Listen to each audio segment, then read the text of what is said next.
Queridas hermanas y hermanos, en la primera lectura hemos escuchado un breve fragmento del libro del profeta Isaías en el que se habla del retorno del pueblo judío que se encontraba cautivo en Babilonia a su patria amada, Jerusalén. El profeta anuncia que ese caminar será como un nuevo éxodo en el que, así como Dios hizo que se abrieran las aguas del Mar Rojo, ahora hará que se abra un camino en el desierto para que Israel pueda atravesarlo con facilidad y seguridad. Con esto nos enseña que quien está unido a Dios puede constatar que los desiertos de su vida se van transformando. En la lectura Dios afirma: no recuerden lo pasado ni piensen en lo antiguo. Yo voy a realizar algo nuevo. Con ello se quiere subrayar que si bien el pueblo fue llevado al cautiverio a Babilonia por su pecado e infidelidad a Dios, regresará a Jerusalén gracias al perdón, amor y misericordia de Dios. Por lo que nos queda claro que cuando el pueblo o alguien ha pecado y se arrepiente, ya no debe poner su atención en el pecado pasado, sino en el arrepentimiento, la conversión y sobre todo en dar gracias a Dios que nos ayuda a alejarnos del mal.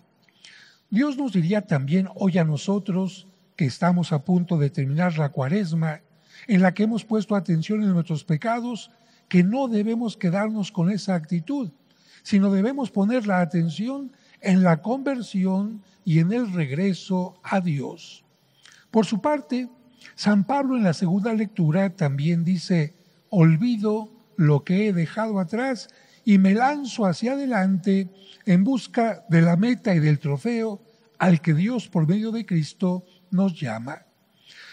Dejar atrás el pasado y lanzarse hacia adelante. De nada sirve aferrarse al pasado. Si fue bueno, hay que aprender de él y agradecerlo, pero el pasado ya no existe y tenemos que vivir el presente y el futuro. Y si el pasado fue muy malo, si vivimos lejos de Dios o cometimos errores graves, no importa. Ya tampoco existe ese pasado y lo que tenemos que hacer es aprender de las malas experiencias, corregir los errores y malas decisiones y así lanzarnos hacia el futuro.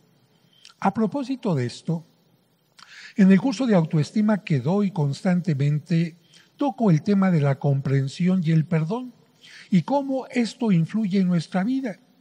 ¿Y por qué voy a hablar brevemente de esto antes del Evangelio?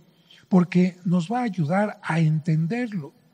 Si yo les pidiera que levantaran la mano quienes nunca hayan cometido un error, una falta o un pecado, estoy seguro que nadie la levantaría. ¿Por qué? Porque todos tenemos limitaciones, tomamos decisiones o actitudes equivocadas, nos dejamos llevar por emociones o sentimientos más que por la razón, desconocemos muchas cosas, hacemos malos cálculos, etc. Por eso, desde que somos pequeños, cometemos errores, fallas o incluso pecados. Ahora les pido que recuerden algunos de los errores que hayan cometido, especialmente durante su infancia. ¿Cómo les enseñaron sus padres a tomarlo o a enfrentarlo? De acuerdo a cómo lo hicieron los papás, los marcaron en forma negativa o positiva. Miren, si ante el error o falla, sus padres o educadores los etiquetaron diciéndoles: eres un tonto, siempre te fallan las cosas, todo lo haces mal, niño malo, mal hijo, ya no te quiero, tenías que ser tú y cosas semejantes. Y si a esto le añadían los papás o los maestros gritos, amenazas, castigos o golpes, el error, la falla o pecado se convertía en algo terrible que nos hacía sentir que disminuía nuestro valor como personas, que no éramos merecedores de amor, de respeto o de confianza. Por el contrario, y lamentablemente estos casos son los menos, si cometíamos un error y nuestros padres o educadores nos corregían con amor, podíamos aprender que, no obstante nuestro error, no perdíamos su cariño, ni el respeto, ni nuestra capacidad para corregir los errores. En estos casos, La corrección no se basaba en que el papá o la mamá tuviera la necesidad de sacar violentamente su enojo o su decepción, sino lo más importante es que ellos querían que se corrigiera el error. ¿Por qué? Querían hacer entender que el niño era más importante que el error y no al revés. Si ponían más atención en el regaño o el castigo, el niño comprendía que era más importante su error que él o ella. En cambio, si ponían más atención en el niño entendía, los errores son malos, pero yo soy más importante que ellos. Ejemplos, un error en la escuela. Pasa el maestro, por ejemplo, a ver, ven acá muchacho, haz esta prueba. Y el niño se equivocaba en la suma, en la resta. ¿Qué decía el maestro? Niño tonto, le ponemos las orejas de burro, váyase a la esquina. ¿Qué va a sentir ese niño ante este error? Yo les pregunto, ¿volverá a querer pasar al pizarrón? ¿Cómo se sintió ante su error? Volvemos a poner el ejemplo. El niño pasa, se equivoca y el maestro le dice, a ver Pedrito, mira, no te preocupes, cometiste un error, pero todos nos equivocamos y vamos a buscar dónde estuvo la causa para remediarla. Eso es lo importante.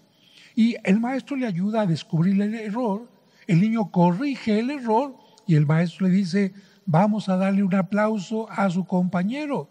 Si te esfuerzas, vas a hacer las cosas cada vez mejor. ¿Cómo se sintió este niño ante el error?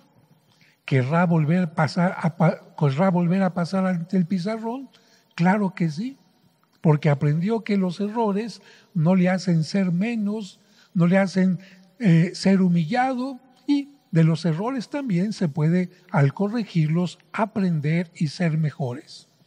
En estos ejemplos vemos que en el primer caso, el maestro actuó juzgando al niño como tonto, inútil, irresponsable, etc. En el segundo caso, el maestro actuó comprendiéndolo. Y nos queda claro que cuando juzgamos sin tomar en cuenta al otro, las acciones y palabras hacia él o ella son duras. En cambio, cuando tratamos de comprenderlo o comprenderla, nuestra forma de verlo o verla y de dirigirnos a él o a ella son radicalmente distintas. Y ahora, por otra parte, yo les pregunto, ¿cómo les gustaría que los trataran cuando ustedes cometen un error? ¿Cómo les ha gustado que los traten cuando cometieron un error? ¿Juzgándolos y despreciándolos o más bien comprendiéndolos? ¿Qué dicen? Bueno, la segunda opción, exacto. A todos nos gusta que nos comprendan. Y que quede claro que comprender a alguien no significa estar de acuerdo en el mal que hizo y apoyarlo para que siga haciendo el mal. Incluso tenemos que decir que se puede poner límites o incluso un castigo a quien haya cometido algo malo, pero con cariño. Por ejemplo, te quiero mucho, mi hijo, pero tengo que ponerte una sanción para que sepas que las acciones tienen consecuencias. Así que te voy a quitar tu domingo o tal o cual cosa, pero ya sabes que te sigo queriendo y que si te pongo este castigo, lo hago por tu bien, ¿verdad? No hubo gritos, no hubo golpes, no hubo hacer sentir al niño en una forma de desprecio. Ahora, imagínense si un psicólogo o un padre de familia informado y sensible sabe que la mejor manera de corregir y animar a un hijo para que crezca y venza sus errores es comprendiéndolo y no juzgándolo. ¿Cómo creen que nos enseñó Cristo que actúa Dios hacia nosotros? Es cierto, al final de nuestra vida vendrá un juicio, el juicio final, pero eso será cuando ya se haya acabado el tiempo para que nosotros corrijamos las cosas.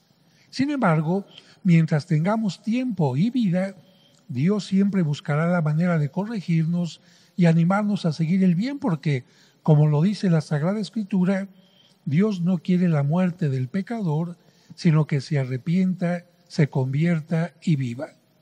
Ya entendido esto, ahora sí pasamos a hablar de la lectura del Evangelio. Como en otras ocasiones, mientras Jesús enseñaba a la gente sencilla que quiere escucharlo, sus enemigos, los escribas y fariseos, se acercan a él, pero con el deseo de tenderle una trampa y poder acusarlo ante las autoridades o hacerlo quedar mal ante el pueblo.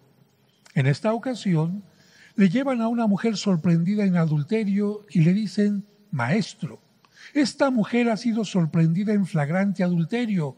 Moisés nos manda en la ley apedrear a estas mujeres. ¿Tú qué dices? Ahí está la trampa sutil. ¿Por qué? Porque responda lo que responda Cristo, ellos tendrán una razón para atraparlo. Si dice que no la apedreen, estaría en contra de la ley de Moisés y eso sería muy grave. Pero si acepta que la mujer sea apedreada, entonces los que lo están escuchando van a dudar del mandamiento de amor que Jesús enseña. Podemos imaginarnos la expectación que provocó esta pregunta. Todos querían escuchar la respuesta de labios de Jesús, tanto los enemigos como sus seguidores. Y parece que para crear una mayor expectativa e incluso para que cada uno de los presentes se pregunte a sí mismo ¿qué es lo correcto?, Jesús no contesta inmediatamente, hace tiempo. Mientras los escribas y fariseos están de pie señalando y acusando a la mujer en espera de acusar también a Jesús, él se agacha, se desentiende de ellos y escribe sobre la arena. ¿Qué escribió? No lo sabemos. No lo menciona el Evangelio, pero por lo menos nos queda claro que Jesús sabía escribir. Quizás lo que escribió sobre la arena se borró inmediatamente, pero la respuesta que da quedaría como una de las enseñanzas imborrables y más importantes de su doctrina. Los escribas y fariseos, en su papel de estrictos jueces, insisten en la pregunta, pero la sabiduría divina de Jesús le hace contestar en forma diversa. No contesta ni sí ni no. La respuesta de Jesús es otra. Aquel de ustedes que no tenga pecado, que le tire la primera piedra. Dicho de otra manera, puede ser que sea necesario juzgar y castigar al pecador, pero en todo caso, quien podría juzgar y castigar tendría que ser alguien que no tenga pecado. Porque ¿cómo puede un pecador juzgar a otro pecador? ¿Cómo un pecador puede sentenciar a otro pecador? ¿Con qué derecho? ¿Cuántas veces, al igual que los escribas y fariseos, nosotros nos llenamos de arrogancia y nos creemos con derecho a juzgar a los demás? Nos armamos de piedras para lastimar y acabar con el que no actúa como nosotros. Usamos la ley para matar en lugar de dar vida. Con esas sencillas palabras, Jesús invita a los acusadores a ver su propia vida, a agacharse con Él, a tocar la tierra y reconocer la arcilla, el barro de la que todos estamos hechos, a soltar las piedras que habíamos tomado para lanzar a los demás y mejor abrirnos al perdón y a la misericordia. Como todos los presentes toman conciencia de sus propias faltas, ¿qué es lo que pasa? Se van retirando uno a uno, empezando por los mayores que han acumulado más faltas. Solo queda Jesús con la mujer y le dice: mujer, ¿dónde están los que te acusaban? ¿Nadie te ha condenado?, le pregunta. Y ella contesta: nadie, Señor. Y Jesús dice: tampoco yo te condeno. Pero atención, eso no significa que Jesús esté de acuerdo en el pecado de la mujer. Por eso le dice: vete y ya no vuelvas a pecar. En este relato, Jesús ha sido bien librado de esta prueba. La mujer ha sido perdonada y liberada de morir apedreada. Los escribas y fariseos han sido desenmascarados en su hipocresía y obligados a mirarse a sí mismos. ¿Y nosotros cómo quedamos? Por eso, quisiera terminar ligando el tema de la comprensión al del perdón. Hemos entendido que Dios nos comprende y por ello nos perdona. que debemos comprender para poder perdonar. Pero lamentablemente, muchas personas cuando cometen un error o pecado, aunque Dios o su prójimo las haya perdonado, ellas, por baja estima, por sentirse inmerecedoras de ser amadas y comprendidas, no son capaces de perdonarse a ellas mismas ni a su pasado.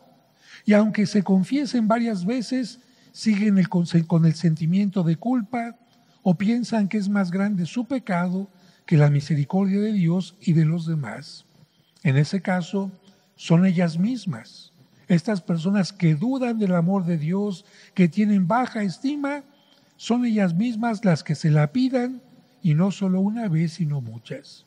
Por eso, pidamos para que su falta de autoestima, ligada al perdón de Dios, les haga librarse del pasado, y como decía la primera y la segunda lectura, pongamos nuestra atención en el presente y en el futuro, no en el pasado.